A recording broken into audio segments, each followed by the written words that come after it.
You're listening to the Mind Your Business podcast. In today's episode, we interview success coach Brad Bizjack, where he reveals the most common traits of today's high performers and the most pesky subconscious blocks preventing your success. So stay tuned. Hi, I'm James Wedmore, and with 17 years online, I've built my business to over $12 million in sales per year. And this is the first non-business business podcast that shows you how to apply the principles of spirituality, energy, and mindset to grow your business beyond your wildest dreams, all from the inside out. This is the Mind Your Business podcast. Why does it feel like only a few entrepreneurs are able to continually produce quantum leaps of success in their business, while most struggle year after year, despite how hard they work or how many strategies they try? Today's guest on the Mind Your Business podcast is our dear friend, success coach, Mr. Brad Bizjack.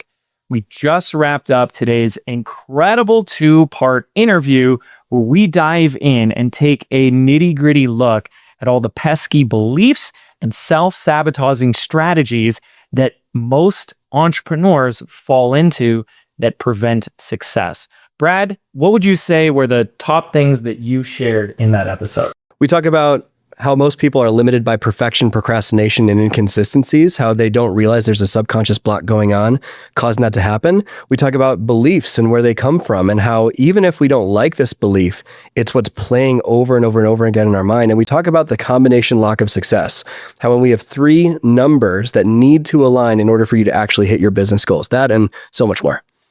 Awesome, Brad. Jen, you watch and pay such close attention to so many of the entrepreneurs we work with at every single level.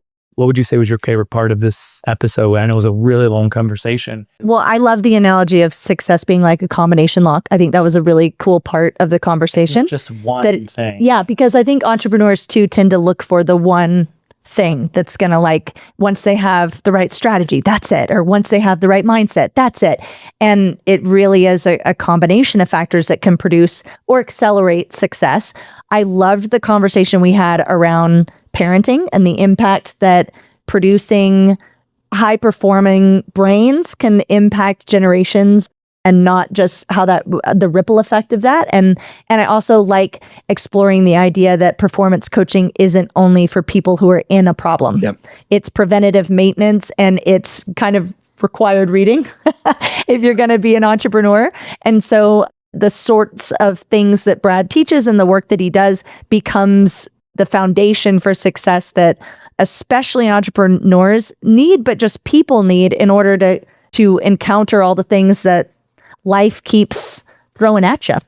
And Brad is one of the best humans to bring this technology and this work to you guys here today. So I'm so excited. Brad, you've been doing this work for over a decade. Yep, it's over a decade. He's worked with thousands and thousands of people in every walks of life, including entrepreneurs and striving high performers and achievers like yourself.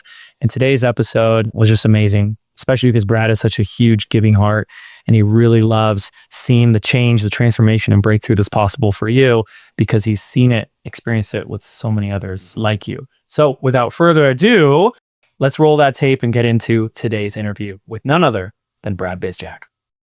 Let's go back to patterns you're noticing. Patterns you'd see that there would be let's just call it a performance breakdown within someone so that they can start to assess oh, maybe it's not this, because something I always see is we're always trying to diagnose what's going on. And what most people do is they go everywhere external first, right? They're like, maybe it's my landing page. Maybe it's my offer. And sometimes it is, but also it's like, who created those? Where did the offer come from? How did you communicate that, right? So what are some indicators people can say, oh, wait, this might be something else? So another way to say that would be how do you know you need a performance coach? Yeah, how do you know? Well, I mean, a lot of the things that we had just talked about, right? All of the different symptoms of things being out of alignment with where you want to go, that is a major sign you need a performance coach. But I want to really laser in on what you said about the landing page. A lot of people will think that you just need another strategy. Mm-hmm. and you will see this all the time in people that need coaching, that don't recognize they need coaching, is they are obsessed with finding all of the different strategies on how to do something. And they will consume from all different worlds. And then they get into what I call personal development paralysis, where they have 15,000 strategies and they've applied none of them or none of them fully, right? So that's one way that you'll know that you need one. Another way, then this is kind of on the flip side, someone that has started to actually create some achievement, but it just does not feel like it's enough. Nothing feels like it's enough, no matter what they do, is another big red flag that something's going on. Another sign of this is where you start taking action and you get consistent squirrel brain. Right? Like you have to go here.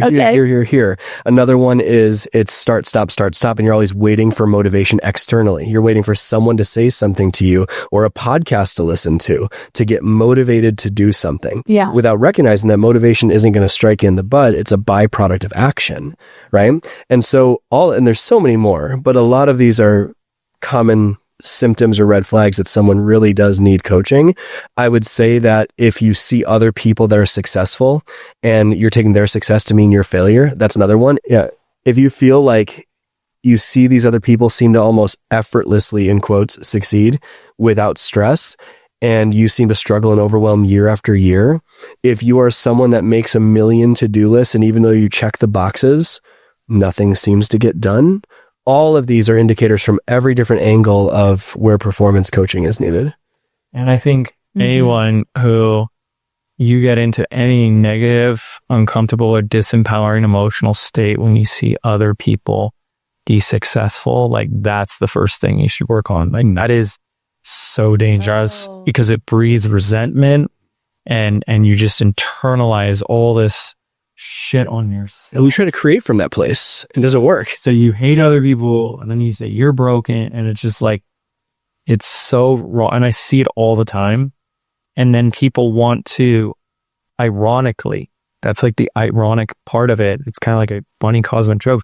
They want other people to agree with them. That's like, doesn't it suck seeing all these other people successful? And it's like, so wait, all you want is to be surrounded with people like you as you are, not people that have what you want so you can be around them. Yep. And I always joke because I'm such an a-hole, but like, would it help if I made sure everyone else failed so that you could find me how you're saying? Is that what you really want? You want me to like sabotage every other business so you got a chance of this? Like, it's just so silly. Like, that's not what you want. You don't want other people to fail so that you can succeed. Yep. And it's when you celebrate and see success from anyone everywhere, that just boomerangs. I think that's just such a big one. Yeah. But I want to just one more. What's that? There's one more that I forgot to mention that's really important, and that is what a lot of people label as perfection. And I see this all the time. It's an overvaluation of certainty and the belief that somehow your certain achievement means that you are somehow more worthy than you already are. I see this all the time, and it shows up in a variety of ways. The first way that I see it is people will put these unbearable standards on themselves, and then they can't uphold those standards. And so they interrupt that with a limiting pattern like TV or doom scrolling or shopping or whatever it is. And then they feel an immense sense of guilt. And what follows that guilt is right back into these impossible standards. So another way is that you will consistently be starting to get ready to get ready. You will never actually take action. You will find that you are tiptoeing around the edges of a dream, playing not to lose instead of playing to win. You're not focused on what could be. You're focused on not experiencing pain. And then, like I mentioned, nothing will ever feel like enough. So perfection is another huge one I see. Yeah. Yeah, that's a big one. Yeah, going back to some of those examples you shared, it was really, I've shared with you this a bit in our mastermind. It was a really cool experience doing the 30-day challenge for Monetize Before You Make It, because you're able to, we all did it together. Everyone was on day one. You know, obviously some people stopped at every place, but we're all doing day one together, day two together for 30 days to launch their program. 17% of people that did day one finished the challenge in 30 days. That's a good number.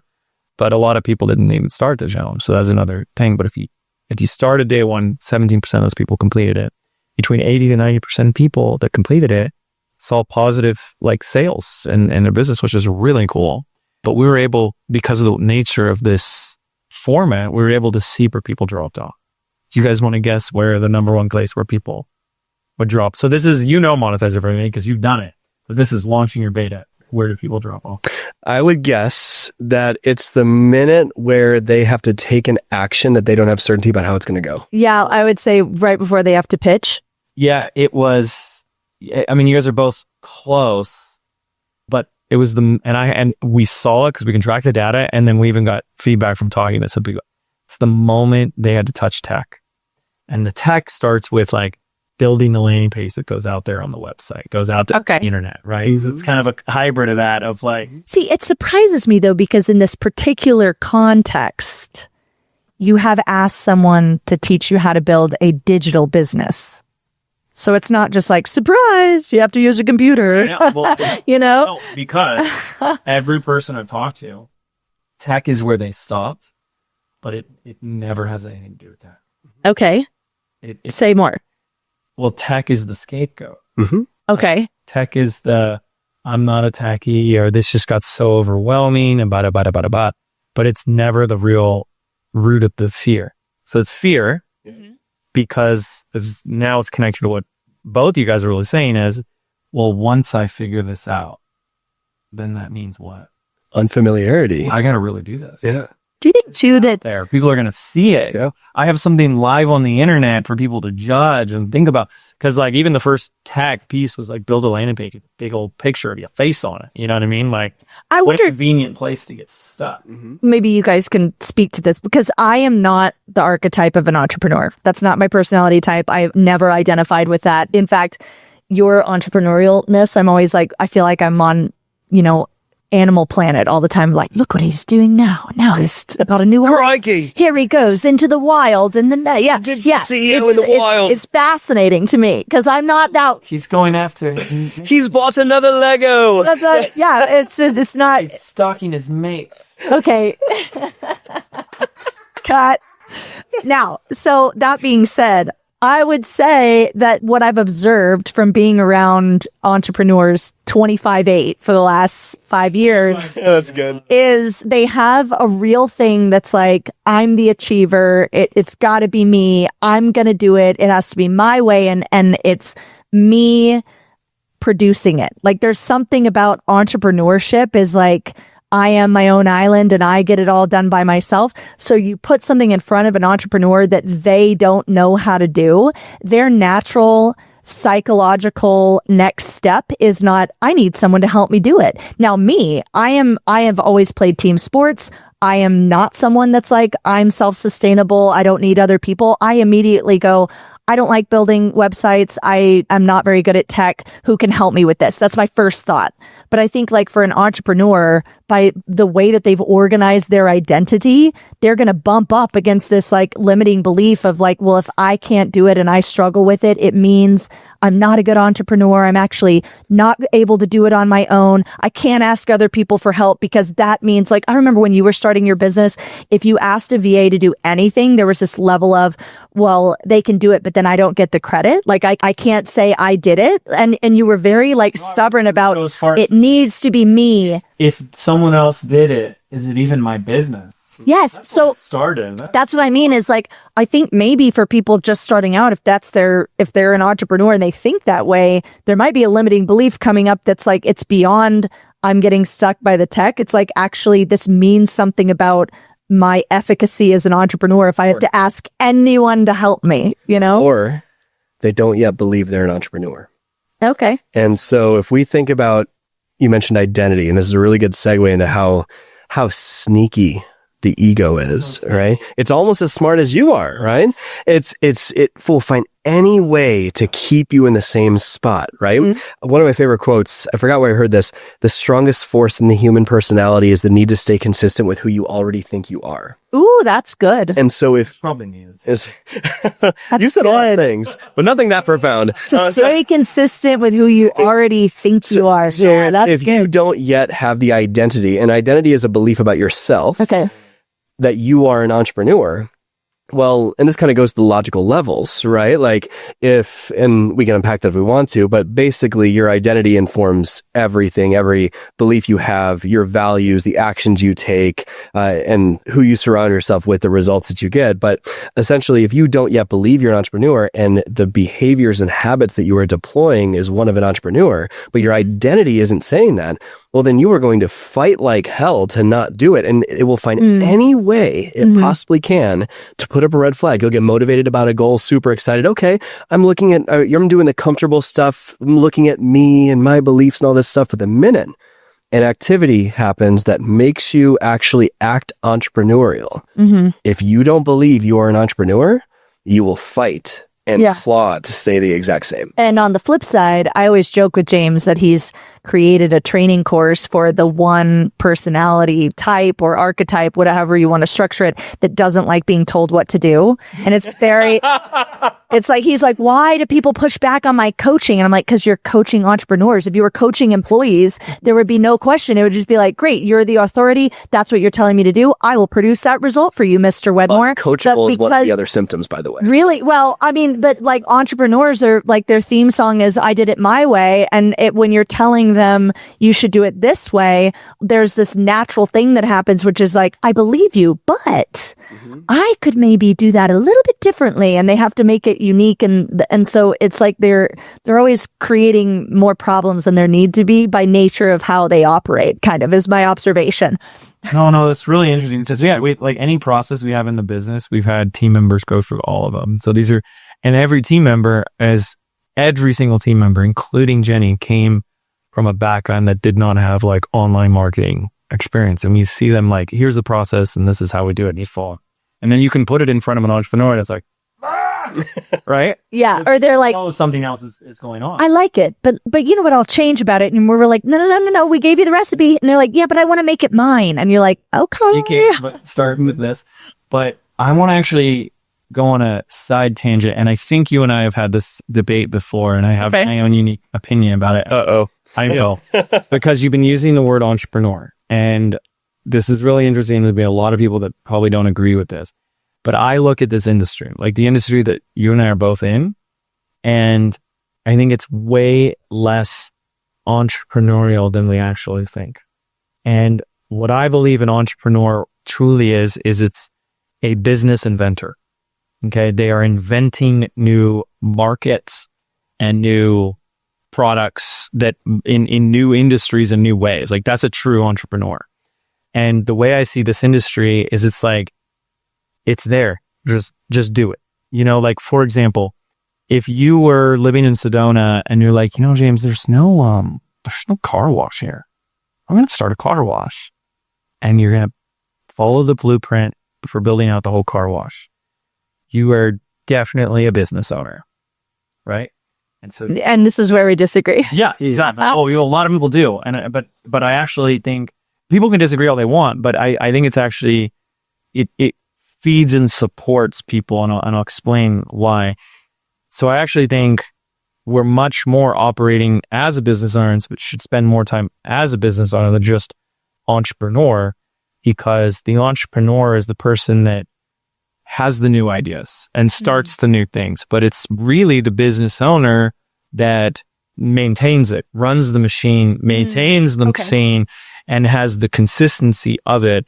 And if someone feels like I'm not an entrepreneur and they feel like that's a hard identity, then I think it's an easier place for them to start to say, well, it is a fact that the moment you register your LLC or your business, that you are the owner of a business. So even starting with that identity of I own a business, therefore I am a business owner, and therefore I need to treat this as such, of how do I maintain and protect and care for this thing, is going to take you further than obviously a previous identity of like, I'm just an employee, right? And yes, we can be much more entrepreneurial in terms of innovation and creating new ideas and offers in our business, but I think it's a great place to start. I am a business owner. I think saying the identity of and it's whatever helps you sleep at night, right? But like if the identity of I am a business owner makes it have less resistance to action, great, right? But something that I am just noodling on right now is my definition of entrepreneur has always been someone that finds unique solutions to someone's problem, right?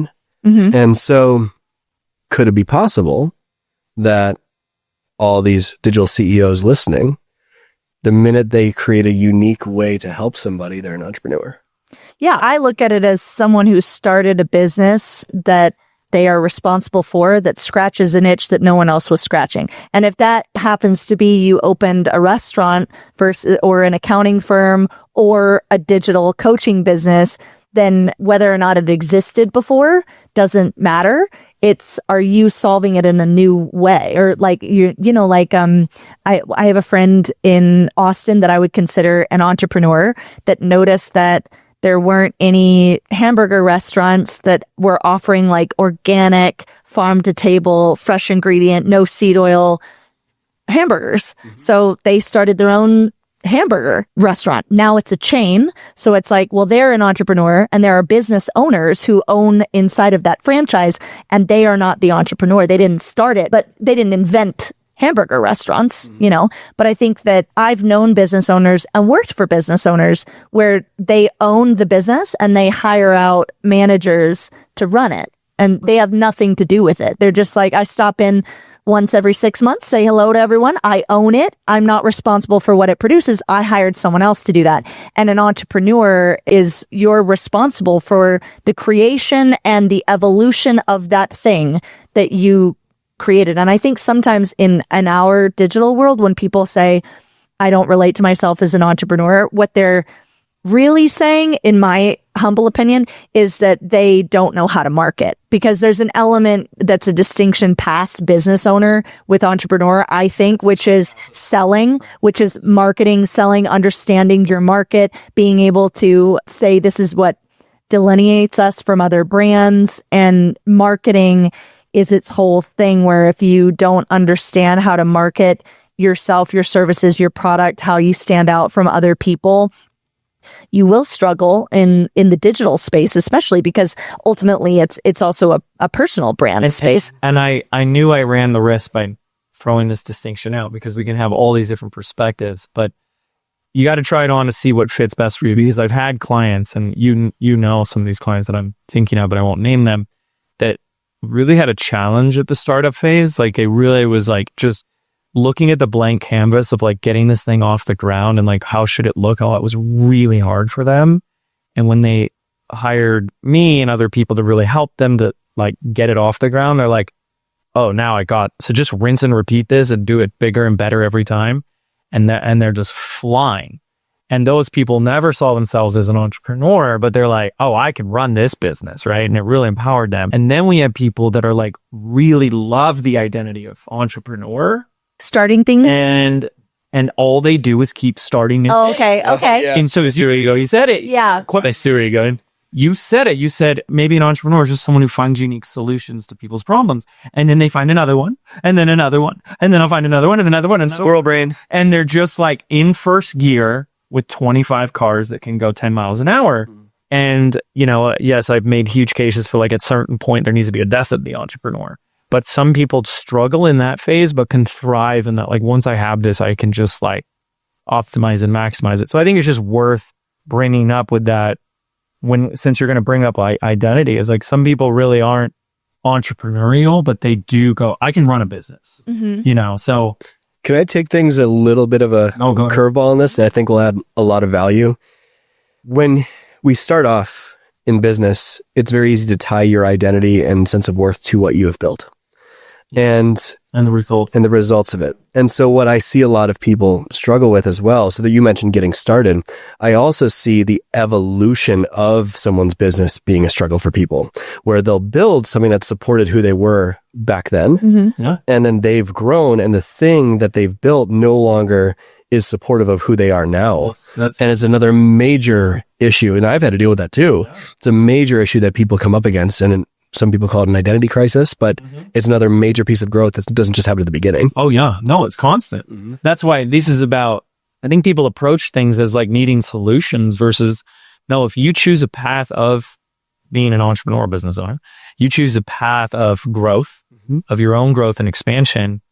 Whenever you get this figured out, it's just going to be another challenge. Yeah. Are you waiting down the line? Yep. So it really is developing more and more tools. But I've gone through that where like you wake up and you realize the 2018, 2019 version of me built something that 2024, 2025 did not align as well anymore and didn't support them.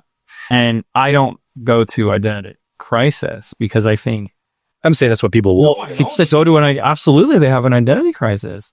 And I think my opinion, and I'd love if you have a take on this, is what causes the identity crisis is they waited until the snowball was so big that it had pulled up so much momentum, but it's like changing something when it's, you didn't notice the early warning signs.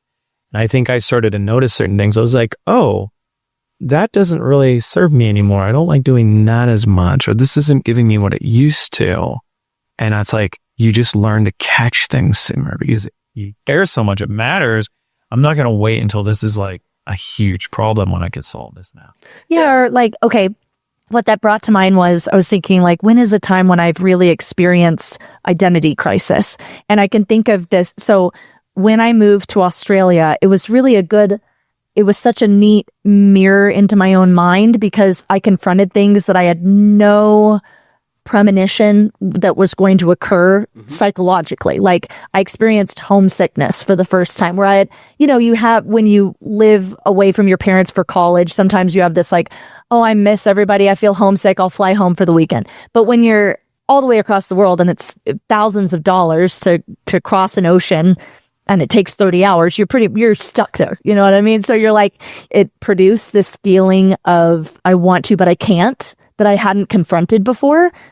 And then because I had moved, I stopped working in fitness. I was working for Bar Method, which was like a very well-known United States bar chain in ballet fitness. And I had worked in, so many different studios in Hollywood and Los Angeles and Newport Beach and Austin. I had achieved a certain level of like clout around the status of who I was as a bar teacher. And I thought, this will be great. I'm moving to a new country. I'm going to take a break. I think I need a break from doing this full time. I was teaching like 18 classes a week. So I was excited about it. But then as soon as that was gone, when people asked me like, what do you do? I started to experience identity crisis of like, I can't authentically say I'm a fitness instructor. And I really went through this like, who am I if I'm not that?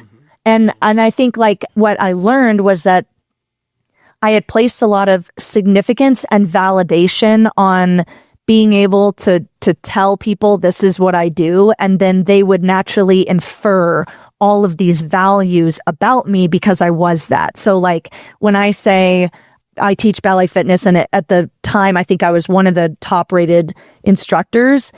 And there's like a nomenclature for that. That's like, I forget what it was now because it's been so long. But if you said like, let's just make up a term for it. Like I'm a national one scoring instructor for this company. Okay. Then I just made that up. I can't remember what it was. I think it was like, I have an evaluation score of 4.7 out of 5 or something. And people would be like, what? And so it's kind of like saying you have a 4.0 GPA. You know what I mean? Like I had achieved 4.0 GPA. Well, but that being said, it's like when I couldn't say that anymore in my mind, when I said that to people, they thought she's disciplined, she's accomplished. There was a level of admiration because I had achieved a level of like, fitness level success. It's like, wow, people admire it. And when I didn't have that anymore, it was kind of like, what do people value about me? And I had to go through this learning really of like, actually, no one really cared that much about that to begin with. And that my identity was so much more than what I do.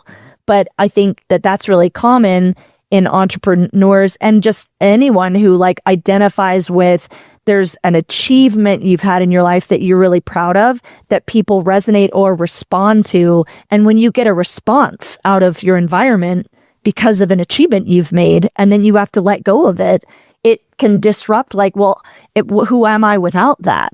Right? There's a major element of that. Yes. Especially if you feel super significant when people validate that. Yeah. But I think what's really happening when someone has called an identity crisis, in the context of business, what's really happening is simply that the way your business is no longer aligns with what you value in your life. Okay. That is where I have seen the biggest crises show up. I'll give you an example. In my life, so I used to have live events that I did, right? And before having a kid, right, I would do, I had my course, I had my group coaching programs, I had our high level program, our mastermind, all that stuff. I would do live events to sell all these things.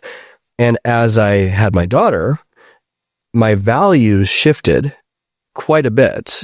And I recognized that those events was like, if I keep this going, I am out of alignment with what I value most. Now, that doesn't mean I don't love coaching and events and all that stuff. And I definitely see a time in my life where I'll bring those back.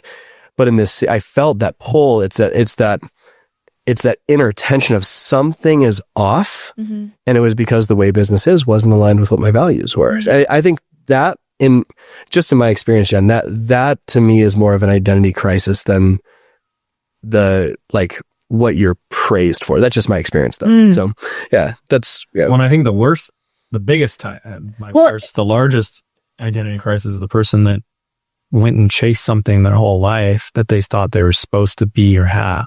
And then the moment they get it, and realize the same. Yeah, well, it's because they never evaluated what they value. It didn't start with it. So you had an evaluation of who am I? What are my values? What do I want? You get that. And then you realize no matter what, I'm changing. And I will continue to change.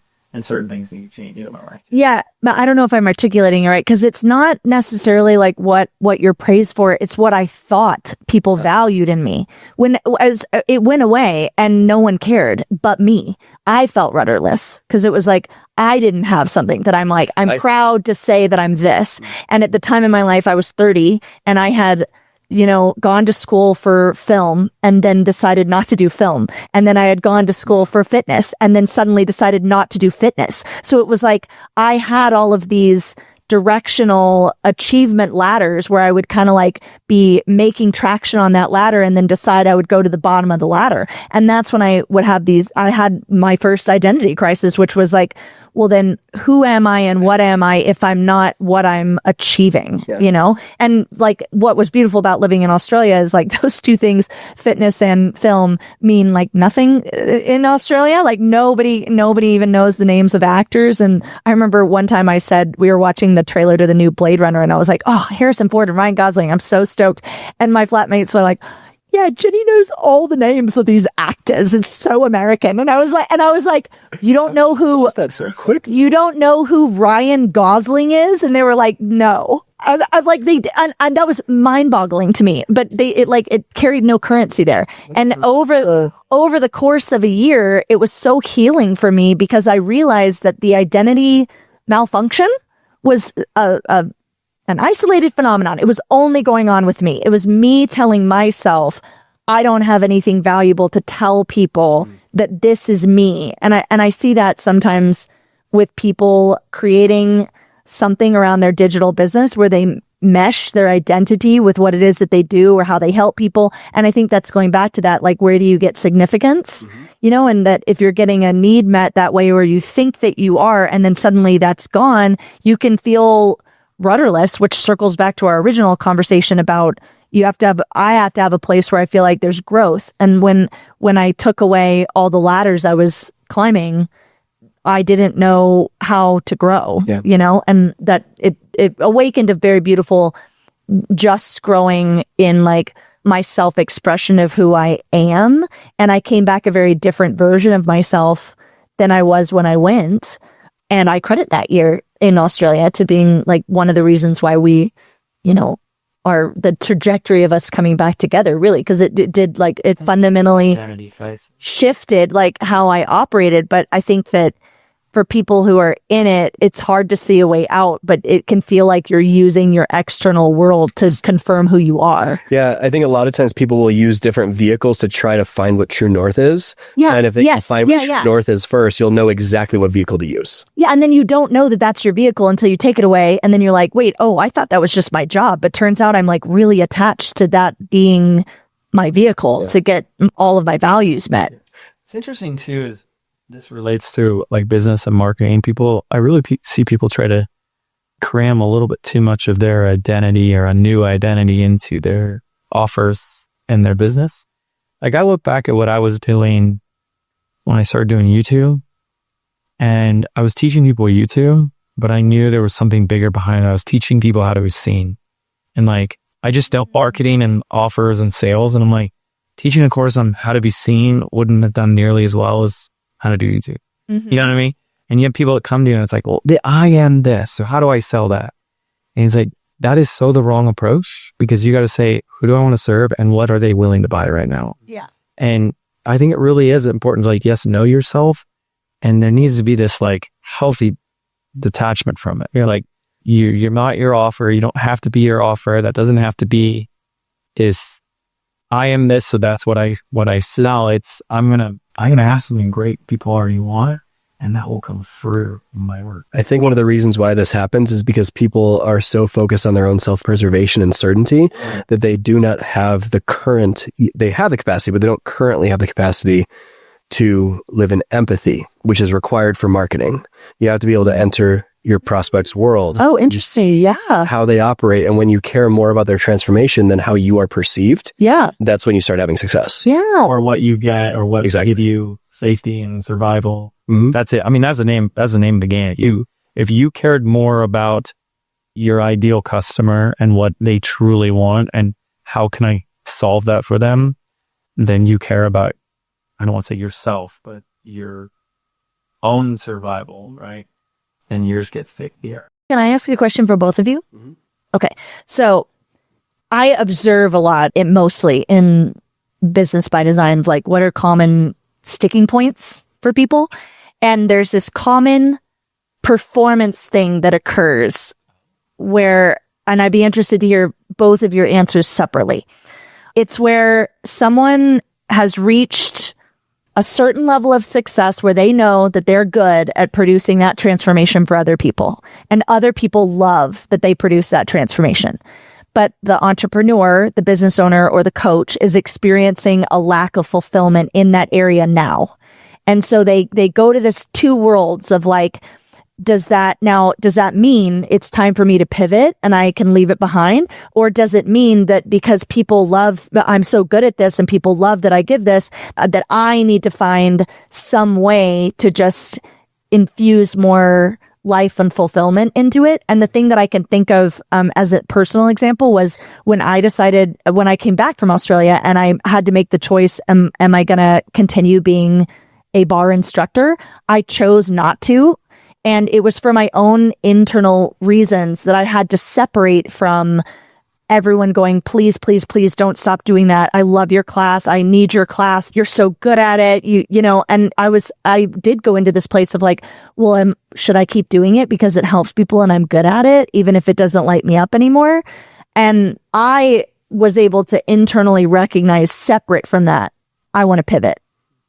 But other people go, how do I know? It's like they don't know how to go into themselves and determine. So to me, that's like, you need a performance coach. If you're stuck in this, I want to, but I can't, and I don't know if I should, then that's a performance issue. But I would love to hear from both of you, like, how do you determine pivot or push? Yeah, I can share my perspective. This has happened in my business a couple of times, and where I just kind of have a question, do I still love this? I think every successful business owner and CEO will experience this at some point, where you have that question of, am I on the right path? And there's a lot at play with this. The first is your values currently, because chances are your values have shifted and changed since you started the business. So that's the first place to look, getting the performance coaching that you need to be able to identify, what do I value now? The second piece is, are there current external weights that you are using that are heavy, you're using your business, what is familiar, as a way out of dealing with those things. So let's say that there's a health crisis or something just that brings up a lot of fear going on in your life. The business that you've built and been successful with is familiar. And it's very easy to blame what's familiar and what's known when there's something else at play. So that could be the case as well. The third place to look is also your connection to the mission that you are on. This is something that I actually just recently had kind of an aha moment with, where like I had grown the business successfully, crushing it, helping people, really good at helping people, coaching people. And I had recognized that helping people break through these generational curses and come alive with their limitless possibilities, I hadn't been connected to that in a while. Mm-hmm. And so sometimes people just need the reminder of what is the deeper mission and purpose behind what they do. And it's so easy when you're in the weeds of it to get caught up in just the everyday.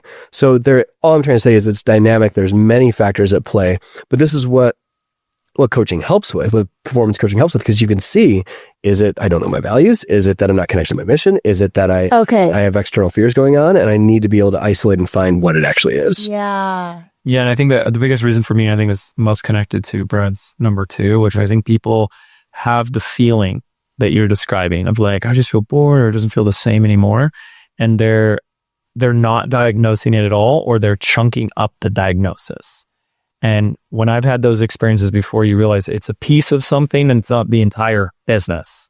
Like this whole thing is no longer lighting me up or giving me enjoyment, and now it's boring me. And it's like, no, there's something within it that might just need to change. And I think people have this dangerous chunked up over assumption of it's all of it, right? So I can give you the examples in my life when it occurred and to really point this out. But I know I had a moment, and this is what had me pivot into business by design and doing what we do today, was I was like loving helping and teaching people. And then they would like come back with their results. And it was like, I made my first video. And it was like, I mean, I don't want to be too much of a jerk. It was like, well, this video needs a lot of work still. You know, like you got a long journey ahead. And I started just going, it wasn't a feeling of boredom. It was a feeling of, I'm doing all this and like what we're getting out of it is a video. And I said, we could do it. Mm-hmm. So I wasn't going to like throw everything away. It was, I can change the work that I'm doing for people. The topic that we're solving can get bigger. But then there are times, and I've had this a few times, but people have this all the time, where they're feeling either off with the work that they're doing, and it doesn't necessarily the work. It could be the clients you're attracting, the type of person that you're working with, or the type of container that you're in. So you got to look at it at a more granular level and say, if this piece was changed, would I still feel the same, versus like the whole business? Because I really, really want to say, and I don't think everyone's going to agree with me, because it could just be my own personal life experience. But if I've been doing this for 19 years, if I'm having an experience, whether it's one-on-one, in person, virtual, pre-recorded, live, and there is this exchange of value, insight, coaching, change, or transformation, I have never once been bored of that. So why is that? And I don't know. Is that just me? Is that just my nature? How could we, but that lead, and I don't want to assume my lived experience is everyone else's, but how could you really get bored of seeing the evidence of changing someone's life and making such a difference on somebody? It's never bored me, right? There might be things like, oh, I am attracting the wrong clients that are not coachable and don't want to do this type of work or something, and that's draining me. But I don't see how someone is really having a lived experience every day of like, I matter, I'm making a difference in someone else's life, that could get old. It has never gotten, and everything else has gotten old at one point in time. You know what I mean? Like anything else I've done has gotten old. That one thing has never gotten old for me. Another thing to think about too is that if someone is experiencing consistent boredom is typically a symptom of a lack of experimentation, right? Yeah, there's a lack of, like, maybe there's a value of like, I need to do newness. There's no variety. Yeah. What my dad, when we were little, he would always tell me intelligent people don't get bored. And he'd be like, figure out a way to make it not boring. And he was like, go inside your own mind and entertain yourself. And I remember like as a kid being like, yeah, intelligent people don't get bored. And it might just be, boredom might be their way of saying, this is no longer a challenge for me. Yeah, I exactly challenge myself. And that can be risky too, because you guys have both heard me make the case for a long time. A lot of people don't like this one too. I'm not giving content that people like, but rather what they need is that a huge aspect of business should be boring, because the things that you repeat and replicate and hand off and how stay consistent end up creating momentum and exponential growth. That's exciting. This is important because I want to make sure that I'm clear in that needing variety doesn't mean completely throw your hands up in the air and throw away everything. Right. It's bringing variety to how you experience what you are doing, right? That's what I think. But I think the difference is like, I'm not, the way you reconcile those two is I don't throw away what we've done. I go, okay, well now, Brad, you're going to do that piece for me. And that's just going to stay consistent because I want to go and do this new thing over here. Now you're going to run that while I add this piece to it, and finding your dose, your balance of like, how do we keep the consistency while I get variety or continue to expand in a way that challenges me. Yeah. It's good. What else? Oh, so much more. I know. Let's, do you want to talk more about identity? Like, can someone change their identity? Like, if they're like, oh my gosh, I don't see myself as let's just use that as an example. I don't see myself as an entrepreneur. I mean, people identify as a cat these days, right? So it's, you absolutely can change your identity, but I think our cleaners have the sticker on their car, the bumper sticker. It says, what does it say? What does it say on Nicole? Tell your cat I said pss, pss, pss. That's amazing. I love it. I think what would add value is if we take a look at going towards whatever someone's definition of success is and the different levers that need to be pulled to make that happen, right? So an identity fits into that. It's a piece of it, right? But what most people do, and this is kind of going to the realm of overvaluing the strategy, right? What a lot of, like we talked about this earlier, strategy matters, but what most people don't recognize is that success is like a combination lock, right? There are different people. That's cool. Yeah, that's a good metaphor. I just need this one thing and everything. Yeah, that's a good metaphor. Yeah, they look at success and they're like, okay, the very first question they ask is, how do I do it? Not a bad question, not the best question, right? Not the only question. And so, of course, the how matters, right? You can't put the eggs in after the cake's done baking and expect a good cake, right? You need to know the how. It does matter, but in my opinion, it matters the least. Yeah. And it's what people value the most. And the very act of doing that is the things that bring up emotional distress and challenges that keep people prevented from actually taking the action to yield results. Yeah. And so they're overvaluing, in my opinion, the third number in this combination lock. And there are three numbers. But what most people don't recognize is the other two numbers are the thing that influences the third.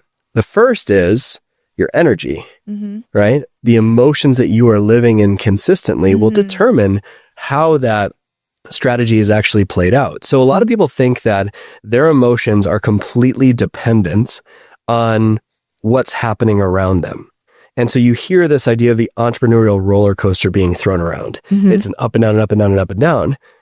From a 3D perspective, the business will be up and down, but you can be here and pretty level. And most people don't recognize that. So if we think of, you have to be in order to succeed. And most people don't recognize that there's sustainable. It's what you're always going to have to start again and gain momentum again.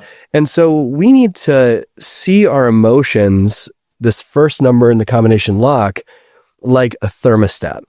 Most people think they're a thermometer for their environment, but if we look at our emotions as the thermostat that we set, is that temperature in alignment with the temperature of your goal? And if it's not, you're going to have a very hard time taking the action with a strategy. So let's say that we have a thermostat set to 65 degrees, and that's anxiety and overwhelm, metaphorically. And this is a scale of 0 to 100. 100 is just the highest vibe of all, and 0 is just feeling absolutely terrible, right? And you're set at 65 overwhelm. Well, something in life could happen. Temperature drops, say, down to 20 degrees, right? Depression, sadness, whatever it is. But what will end up happening is the furnace will kick on and it will raise your emotions back up to 65, back up to overwhelm, back up to anxiety. But the opposite is also true, that let's say that you're vibing high, things are going really, really, really well. What most people don't recognize is they get in their own way sometimes and they have these beliefs that say, well, it can't be that good. and the AC kicks on and it drops it right back down to 65. I'm glad I don't have that. Yeah. And so I don't have that. but what most people don't recognize is that they have a habitual pattern. They go back to emotionally. Like, happy people tend to get happy about something. Grateful people tend to get grateful about something. And angry people tend to want to call the manager, right? Like they have something they go back to because it's what they've practiced so long that it feels safe and it's known. So if we think about this logically, if you have the right strategy, the third number, and your emotions are set at 65 anxiety and success, whatever you define as success in your business, is at 98 degrees, and you're operating at 65, that lock is not opening, no matter what you try. And most people think that this is just the way it is. But there are tools and strategies that you can actually use to elevate that default setting to a much higher emotional level. Right. Yeah. Yeah. And so a lot of people don't recognize that's going on.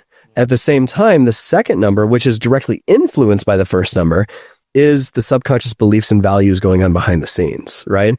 If, for example, if you're in a state of unconditional love and deep appreciation, the stories that play over and over and over again, which eventually become a conviction and a belief, are more empowering. At the same time, if you have a belief that says, I'm a failure, that's going to directly impact the emotional state that you tend to live in most often. So these two impact each other a lot. But most people don't recognize the power of beliefs. And here's the crappy thing about beliefs. You believe them, so they feel real. And so the second number is a subconscious force that either allows you to utilize these strategies or not. And identity, like we had talked about, is a type of belief. So a lot of people just look at the 3D, they look at how do I actually just take action with the strategy without recognizing those other two forces are at play. And I don't care who you are, if you're operating at anxiety and overwhelm and you have a belief that says I'm a failure and you have the best business program on the planet, it's not happening. I'm not betting on you. There's no way, right? We need to align those numbers so that the lock opens and that success is inevitable. Yeah. So good. I love that. What would you say are some of the most common beliefs that your clients and students reveal that they have if they're in business, assuming the business owner, that is like really preventing higher levels of performance? And these are pretty typical across the board, but I have to be perfect. I should be further along than I am right now. I'll be happy when I get to 6 figures, 7 figures, right? This is interesting that like I should be further than I am, but just to have that as a belief is such an interesting concept. What is the implications and the concerns with believing that? That where you are right now is wrong and you're resisting right now. And like, I think you said this, to the degree in which you can accept what is, the degree that you have the power to change it. Right? So when you resist, and a lot of people misconstrue this, like, okay, so just like, I'm good. Some people slip it into just complacency, like, well, I'll just plop myself down here, I'll just stay here and be happy. And it's like, well, yes, and you can do something about it. Yeah. I think a lot of times people don't recognize that's happening. I should be further without seeing the beauty of where you are right now. And when you don't see the beauty of where you are right now, then you're missing living in the feelings of your wishes, like Wayne Dyer said. Like, you talk about this quite a bit, that if you think about what, let's say, more revenue will bring you or more money will bring you, right? People say choice, freedom, all these things, right? What most people don't recognize is that all of those sensations are available to them right now. Yeah. And if they would just learn how to live in those sensations, then there's no longer I should be. Yes. You just are, and you're vibing, and then you take actions to create the ideal. I had this moment when I was a young adult in a personal development world where people would make this comment to me that was like, I wish I could be as naturally optimistic as you. And I remember thinking, I wish that I could let you inside my mind so that you could understand that this is something I'm producing, not something that is just a reflex, and that it's something I feel really fortunate and blessed to have grown up in the environment of my parents, really like training us how to think, me and my sister. But I remember, it may not be Einstein. There's a famous thinker that my parents would quote to me that was, no one has enough data to be a pessimist. because it's like, if you're thinking in a pessimistic viewpoint, there's a level of arrogance to that, Yes. where you are arrogantly assuming that what you think the timeline is, what you think the path is, what you think the next step for you is the best right thing for you. And I think that's where, for me, and my faith really came in of like, when you grow up inside of a Christian faith, there's a heavy conditioning of like surrendering to the will of God, and that you're co-creating with God all the time, and that you aren't, sometimes he's got a better map than you know? But I think that some people don't recognize the power of learning performance strategies, thought patterns, behaviors, but also just like mental conditioning exercises that can literally train your neurology to reframe circumstances so that it's not the external thing that's changing. It's your relationship to the thing that's changing. It's your perspective to the thing that's changing. And because of your perspective, new pathways open up because of what you're looking at. Yeah. You know, like my mom always jokes with me that she's like, do people know that Star Wars is not a film for you? It's a way of life. And I'm like, yes, because, you know, one of my dad and I's favorite quotes from that film was when Han Solo says, never tell me the odds. And it's like, you don't think about the statistic. You only look at the way through. You only look at like, I don't pay attention to, there's 1,000 other people that can't do it. You look at the one person that can and model yourself off of that. But these are mental strategies. And what's interesting about the beautiful way that brain works is that the brain, kind of like when you're excavating a city and making new roads, you can make new grooves in the brain, and you can retrain the brain to reroute itself. And I asked my trauma therapist, when I went from being diagnosed with a very serious PTSD, I forget what the medical term for it was, but I read the diagnosis and it was like, you know, severe depression, severe PTSD, panic attacks, night terrors, blah, blah, blah, blah. Going from that to like no symptoms within like 3-4 years. And obviously there's a lot of spiritual work that impacted that. James and I work with a beautiful shaman. He's a beautiful, and you know, my faith and meditation practice, all of that contributed. And I asked her, I was like, from a scientific perspective, do you think that I was able to rewire my brain faster because I do not have childhood trauma that created ingrained maladaptive strategies into my mind? And so when this happened, I have a big T trauma in an adult brain where my childhood brain did not reroute around, this is how we deal with trauma. And she said 100% absolutely. So to me, it's like the strategies that you would learn inside of a context of performance coaching. Some people might hear that and go, but I have childhood trauma, so that means it's going to be so much harder for me. And it's like, yeah, but that maybe, but that doesn't exclude it or preclude it. And then the other thing is that if you're a parent, learning these things is incredible, because my parents both came from their own childhood experiences that were very challenging. And they came from like that model of, you don't go to, you know, like the 60s, you're not going to therapy. It was not normalized back then. Let me finish this. So I think that what's really important for people who have become parents is that if you can start to identify with a performance coach, these are the ways that I can retrain my brain to view circumstances and new perspectives and find new pathways so that you're having a new biochemical response to the same stimuli in your life, the same things that used to trigger you, used to set you off, used to, you know, activate you, or you would just go into doom and gloom, the sky is falling, now what do I do now? Or a level of numbness or a level of boredom. When you can find a way to rewire that in your mind so that now you're not reacting to your external environment, your environment can show up however it shows up, and you can still find yourself authentically moving through it. The gift to be able to give that to a child, like the way to be able to take those strategies and put it into a young brain, that's like going to transform the next generation, you know? And so it's like, this sort of stuff isn't just for you. It's to be able to pass on so that your kids can grow up with a brain that's wired to naturally respond positively to any circumstance. Even if it is hard and challenging at first, what it implicates, and I know you see this, I've seen this, we've seen this, is that it accelerates. The rate at which you uncover, release, let go, and heal actually is not linear at all. And if you can get past the first one and the next one, but it becomes which is real, and that's what people don't get because they don't get there. It's like, this was so hard, and and they give up and they stop. And it's, if you made this a skill that you were developing, it accelerates. And I think what most people don't recognize is that it absolutely is possible, regardless of the situations you've been through. You absolutely can rewire your mind for success. That this is proven over and over and over again. And what you were saying about being a parent, for example, I mean, that was my motivator. I remember like growing up, I saw all of this scarcity and stress and worry and panic and all these things. And I didn't want, when we brought kids into the world, I didn't want to give them the same life that I had. I don't want them to have to discover that they were worthy with the same obstacles that I did.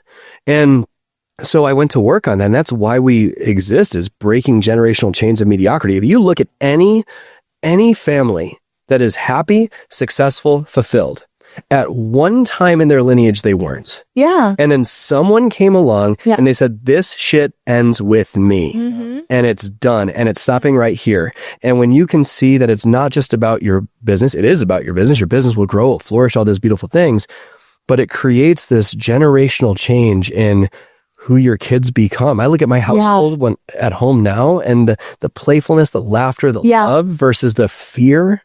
When I was growing up, it's totally different. Here's something I want to bring out, because when Jenny, you were sharing and people just look at your positivity and say, oh, I wish I was that naturally positive. That is how all the average people think. Okay. They look at somebody who has something they want and they go, that's just how that person is. That's just the way they are. And Jenny said, this is something I generate. And if you go find anyone that you look up to, anyone that has aspired to anything that you desire or value, and you go find their autobiography, their documentary, or their podcast, that is not just who they were. They generated that too. They were on their own journey. They have their own disciplines, their own habits. They do their own pruning and grooming of the minds. And the most dangerous, I really think this is the most dangerous thing to a life of mediocrity, is to just walk around saying, that's just the way that person is. That's just the way they are, or how they got there is because that's who they are. Or it's harder for me. And I'm not that way, so I can't, and I won't. And people do it to me all the time. All the time. They say, well, that's easy because you're this or this and this and this. And I say, you don't know who I was. You just know who I am today. And there are 700 and some odd episodes on this podcast of me pointing out things that I have done to get here. And most people don't do them because they don't think that those are the things that they need to do to get to the same target. Yes. I think also, and maybe both of you can comment on this, there's a lot of merit in learning and practicing these sorts of tools, like getting a performance coach and learning how do you rewire your brain for success, optimal performance, and positive emotional response to whatever your environment is before you get in the hot water. You know, like I remember when I first started learning yoga, what drew me to it that I thought was, to me, this was like profound, was that in the 2,000-year-old tradition of yoga, the yoga asana is one element of it. And in the West, yoga, like when yoga was brought to the West, it was presented as like, here's the asana, like here's the physical practice of yoga. And actually most Americans, if you say like, what do you say? Do you do yoga? And what they mean is, do you go to a yoga studio and do the asana? But that's one element of yoga. And when you start studying the history of yoga, the reason there's a physical practice is because it is a very spiritual, philosophical, and metaphysical wheel of all of these things of how to understand how to operate as a human being. And the physical practice is about being able to produce positions in the body that are unlocking chi gates, of course. I think everyone knows that. But like mostly it's creating physical discomfort that you then have to have patience and breath to move through. And most physical workouts don't do that. It's about staying in motion, and maybe there's an endurance athlete that you learn to like make your peace with pain and push through it. But yoga's different in that like the pain is happening when you're not moving. Like the deeper the posture, the more intense it becomes in sensation, and you learn you don't react to the sensation. You go into the sensation. And like then there's these other beautiful meditation practices that like spiral out of that, like Vipassana, which is just the act of sitting and observing sensations rising in the body and not reacting to them. And out of that practice comes this like mental byproduct of things start to happen, and you get to choose how to respond. Like a silly example of that, James's mom's boyfriend, Jim, wrote me a card for my birthday that said, "I'm still so impressed with how you handled the cactus crisis with the dog," because Jill's puppy came to Sedona and immediately stuck its face in a cactus. And James kind of warned me before I walk into the house, like all hell has broken loose. The dog is covered in cactus prickles and they're trying to help. And I walked in and was like, right, okay, I'm going to get my muzzle. You're going to do this. Give me the tweezers. I'm going to sit down. And I like was able to help from a calm response space. And when he said to me, I was like, I was reflecting on it going like, yeah, I've been able to, because of my yoga practice, my body now naturally goes into, I can produce a parasympathetic state in a very hectic environment because I've done that so many times in yoga. But I didn't wait to get in boiling water and then go, gotta activate parasympathetic nervous system, figure out how to, it's really hard to activate your parasympathetic nervous system and to rewire your brain when you've already entered your moment of crisis. You know what I mean? Like you should be investing in performance coaching the second you're like, I'm going to set a goal for myself that's bigger than anything I've ever striven to accomplish. And I know there's going to come a point where I'm going to want to hit the eject button. I'm going to want to bail out. I'm going to freak out. The people around me are going to freak out, or it's going to become more stress than I'm equipped to deal with right now. So I'm going to get the tools now. They train the astronauts in crisis management before they go into space, before Apollo 13 starts to happen, because they want to watch what happened. They have to learn to control their nervous system. Like I got to go to NASA and see the underwater dive tank where that's the only way they can simulate the zero gravity is they put them underwater, and then they present them with all these different problems that could go wrong in space, and they have to regulate themselves while breathing in like scuba tanks and learn how to problem solve. But they do that so that when they get up there, they're calm and they're trained. And we think, is it Marcus Aurelius' quote, we don't rise to the level of our expectations, we fall to the level of our training. And it's like, that's what you need to understand about the entrepreneurial roller coaster, is that you have to get some sort of metaphysical, psychological, mental training so that when you get into those circumstances that push you, your brain is equipped. I call this emotional fitness versus emotional training. This beautifully leads into this. Let's say you go to the gym, right? And let's say you exercise for 30 minutes. Nothing wrong with that. Beautiful outcome. What a lot of people do is they'll just read 10 pages in a personal development book to check the box of personal development for the day, right? Without really doing the deep inner work of looking at themselves and reflecting. And that you were saying how, that's easy to do until the hard stuff comes up, right? Yeah. But if we have, let's say, so I do Spartan races, these crazy races that are 30 miles long. And I just yesterday ran 17 miles of training, all the crazy stuff, right? Yeah. Well, running a 31-mile race with 60 obstacles and over a mile of elevation gain, if that is my outcome I'm looking for, metaphorical to the idea of your 7-figure business or whatever it is, if you have a dream at the level of a Spartan Ultra, well, you have to train for those obstacles. Right. Yeah. If you just start going to the gym for 30 minutes, nothing wrong with that, by the way. But if that is what you're doing, you're going to the gym for 30 minutes and maybe you're reading a book, right? Maybe you're listening to an audio or something like that.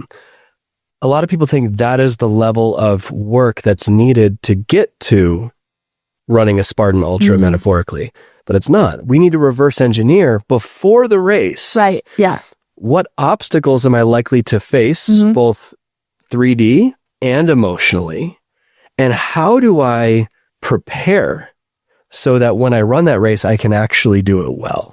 And so a lot of people don't recognize too that once you get to a certain level of fitness and health and vitality, you can do the next thing so much more easily. To your point about how once you get through the base period, right? Running 5 miles, 7 miles, whatever it is. Once you get through that, you can run a half marathon every week, no problem. Right? It's so much easier, but most people think that it's always going to be this massive hardship. Like learning the first 5 miles the next 5 miles will be just as hard, but it's not. It's like exponentially quicker. Yeah. And so we need to recognize that it will get simpler. You will have a tool that develops, but to the point that we're all saying about how you created this person, you actively are doing things to regulate in real time. Like when the dogs were going, all that stuff was going on, you built that. And I think a lot of times, now it's habit. Now it just kicks in. And it's physical. It starts though. Everyone starts at a conceptual level of understanding, and that's good. And just like you talk about, knowledge and knowing are not the same thing. When it gets to an emotional level and you actually practice it, which is when you're face to face with the first hard thing, you have to actually do it. And you do that enough times, then it gets in your body and it becomes part of you to where that's just who I am now. And so people will look at someone years down the road and say, well, it's easier for you, whatever it is, or my situation is so much harder. And that's why they have not gotten enough repetition to be able to have it as just part of them, to where they can handle these situations more beautifully, more eloquently, to where the roller coaster is going on, but you're still vibing and having a good time along the way. So what would you do today if a client or student came to you with that kind of classic example of like, Brian, I have a belief around blah, blah, blah, like to make one up and say like, I have a belief of I'm not deserving of the money I want to make. Like, how do you approach that with a client? They're aware of something. They're like, this is a belief. They're aware of the belief. Yes, and it's like, I'm handing it to you on a silver platter. Here's this belief I've discovered that I have. What do I do with this? Where do you start to go with a client on that? What a lot of clients start with is thinking that this belief is only negative in their life. They think that it's only causing them pain and they want to break it. And yes, it is causing them pain, but most people don't recognize that the belief is also giving them something. Like a feeling of safety, security, significance. And I'll start with, well, what is it giving you? Right? Could something else give you this level of significance? Then I take it a step further and I'll go to the consequences of that belief. If we think of, and I can get super deep with this if you guys want to, but if we think of a belief like a tabletop, right? And the belief is, I'm not deserving of the money that I make. Well, and you eat dinner at that table every day, right? Each table leg that supports that table is a reference point of your past. That might be what mom said when you were a kid. That might be a traumatic experience. That might be consistent results that you're getting. Some they're extreme. So where it got formed or reinforced. Exactly. Yeah. And what we can start to do is introduce two things to these table legs. One is doubt, right? I'm not deserving of the money that I've earned. One thing that I do, one belief I used to have is money is very hard to make, right? So if I were to break that belief from the sense of doubt, is that actually true? From I go logical and then I'll go emotional. Is it actually true? Is it actually true that money is hard to make, or is it just your personal experience? In fact, don't you know people that seem to attract dollars and cents when they call, right? Just kind of, it happens. They seem to manifest it more easily than you. So is it true that money is hard to make, or is that just your experience based on your current model of the world, right? So we'll introduce doubt to these table legs that support a belief, and we'll introduce doubt to the belief itself. Then we'll take it a step further and we'll go into the consequences of it. Everything we do as human beings is driven by our need to avoid pain or gain pleasure, right? What we wore today, pain or pleasure, everything. And pain is typically a good starting motivator, like we talked about the rocket canisters earlier today. And so it's something that will drive them to change. And so I forgot where I first learned about this. It was probably at a Tony Robbins event years ago. Tony was giving the example of A Christmas Carol with Ebenezer Scrooge, and how there's, Scrooge was like a total butthead and he was being super mean and he thought that's why he was successful. It wasn't. Yeah, exactly. That's Dickens. Yeah. And one night what Tony jokes that 3 neuroassociative conditioning specialists showed up at his house, goes to Chris's past, present, and future, and they linked unbearable pain to the way that he was living, how he's currently living now, and what his life will look like. And in marketing, every business owner does this, right? You agitate mistakes. That creates behavior change, right? And so you want to agitate your mistakes that you're going through right now. You create consequence to what happens. How has this belief cost me up until now? Or what does it cost me up until now? Physically, mentally, emotionally, spiritually. What's it costing me today? What will it cost me in the future if I keep this up 5 years, 10 years from now? And is that something you're willing to accept? No. Are you willing to let this go? We'll do some exercises to calm their nervous system and release the belief. One thing that we tend to do is we'll have them say the belief a few times and take some deep breaths after they say it. And they'll start to recognize that it's not true.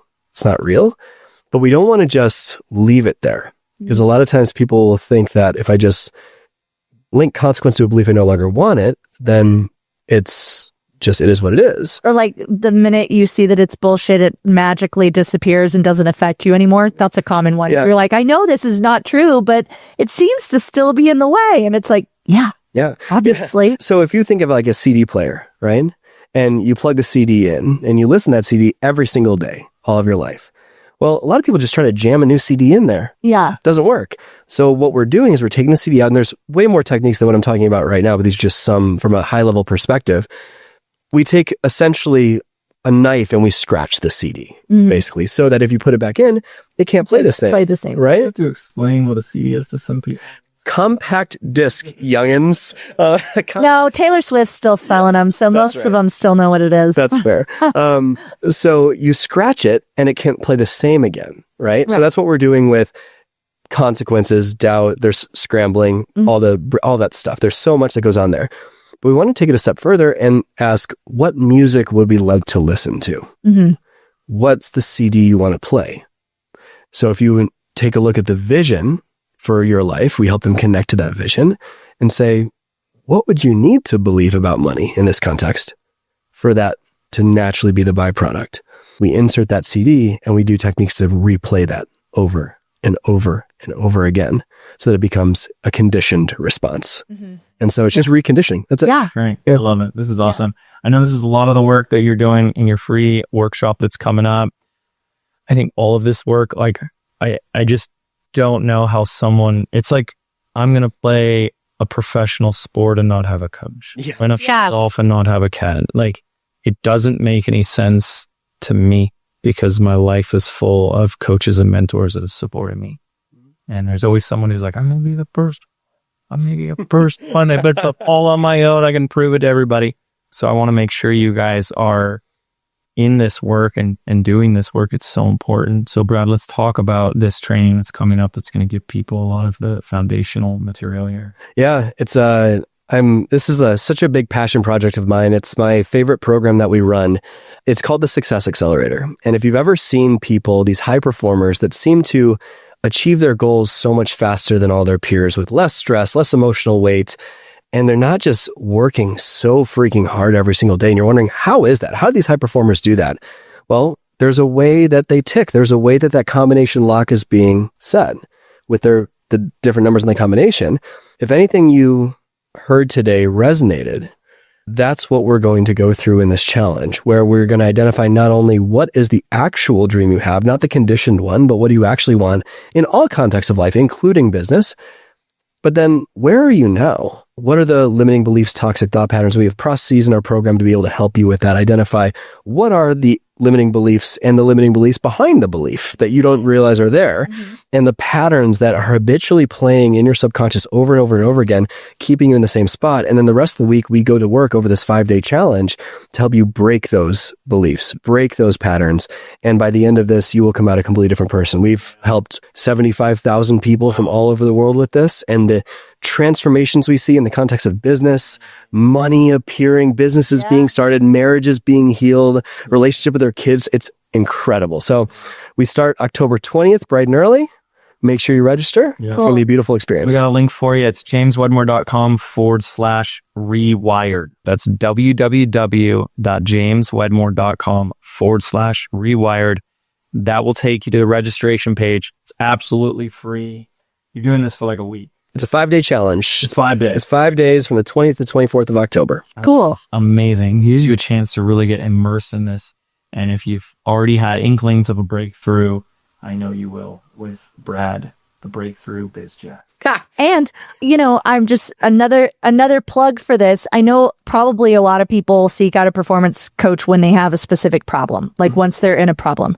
But it would behoove you to learn these skills before as preventative maintenance, because you never know what you're going to sidestep when you put this into your own cognitive toolbox. Like learning this sort of thing can help you not encounter some of the most common emotional roadblocks that pop up for people because you do this work in advance, Well, and I think a lot of times people listening to this are probably dealing with some of the symptoms that this will directly solve as well. Mm-hmm. You obviously want to preemptively solve it in advance, but if you're dealing with the things we talked about, like perfection, procrastination, lack of consistency, looking at successful people and seeing them as better than you, or their success is your failure, or just feeling completely in conflict, like you want to sprint, but there's chains around your ankles and you don't know what to do. Mm-hmm. This is where we create generational change. And so highly recommend. Cool. It's going to be great. It's required reading for anyone that wants to live an extraordinary life. That's part. Beautiful. Any final thoughts, words, comments, insights before we call this complete?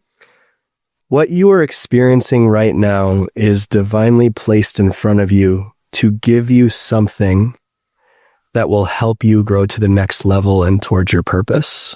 And so many people see what they're experiencing as wrong, and life's problems will get louder and louder and louder until you pay attention. And they'll start off as, a feather dusting, like, hey, you should pay attention to this.